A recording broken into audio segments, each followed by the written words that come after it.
Being healthy doesn't mean you have to spend hours at the gym. Exercise can be fun. And especially if that fun is dancing. And you likely know this, but it's a Breast Cancer Awareness Month. And Marie and Wayne Corso, owners of Fred Astaire Dance Studio here in Tucson, are here to talk about how it's related to fighting the disease, how dancing is. Nice to have you both. Yeah, thanks for having us. Such a pleasure. So what is the link between breast cancer and dancing? It's a positive link, not a negative one. Well, yes, of course. But rather than us tell you or what we think, what has happened in our corporate office is that Tony Dovolani, who's our national dance director, has sort of surveyed some of our dancers. So within our pool of dancers throughout the country, we've got people who have struggled with breast cancer, who've conquered the disease, and also oncologists who work with patients. So that basically hearing it firsthand is a lot more powerful. These videos are very powerful and inspiring. We've taken some excerpts to listen to today. And we're going to get to those, in Yeah. just a moment, because they are powerful to hear specifically from people, hey, this changed my life in this way. I mean, it's so scary to battle something like this, and the unknown is so huge, but to have something different to look forward to, which would be dancing, would be so nice for a lot of these people. So what would you say the specific part of dancing really helps? I don't know. I think it's a distraction for sure, and it gives women the opportunity to think beyond what they're going through and the treatment, and they're able to experience life as feeling like a woman again. Right, yes. You know, and that makes them feel stronger. Yeah. It pushes them emotionally and physically beyond what they feel they're capable of. Right. Physiologically, I mean, exercise of any type is found to make you healthier, right? Yeah. Especially if you're undergoing such a difficult circumstance like breast cancer. I mean, going through those treatments is hard on your body, and so having this outlet is an incredible way to sort of, like you say, distract, but also make you stronger. So why don't we hear one of those excerpts that you've brought along from an actual, someone who actually benefited from dance. Let's take a listen. Let's do that. I try to tell my patients that that's okay. It's okay to have good days and bad days, and you don't have to be strong all the time.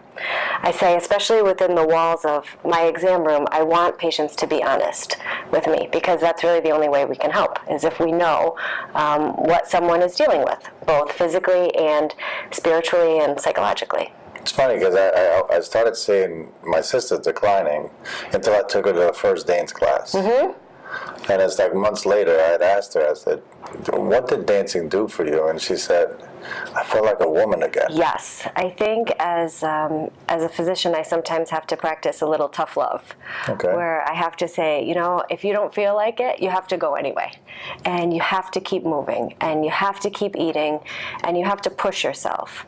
And I say, would you skip your chemotherapy this week? And the patient say, no, of course I'm going to come for my chemotherapy this week. And then I say, well, then you have to move too. Then you have to do your physical activity, and you have to eat, because in a way that's medicine too. Surgery is not enough. You have to take care of the whole body. You have to take care of the mind too. That's great. And dancing does both. Absolutely. Dance is your way to life. Yeah.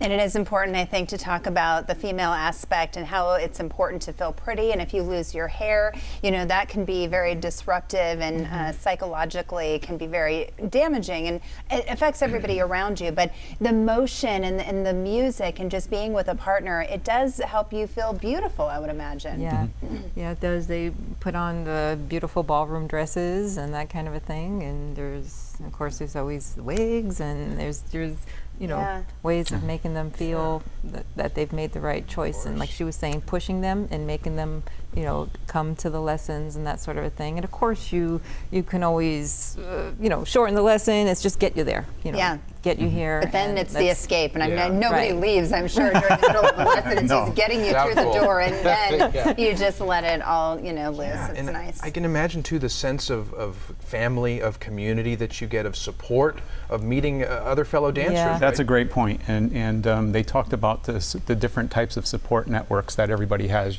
and it's just part of the team. You have the doctors, you have your family members, you have friends or whatever who are supporting you through that, and when you come to the studio, you have another part of that team. Yeah.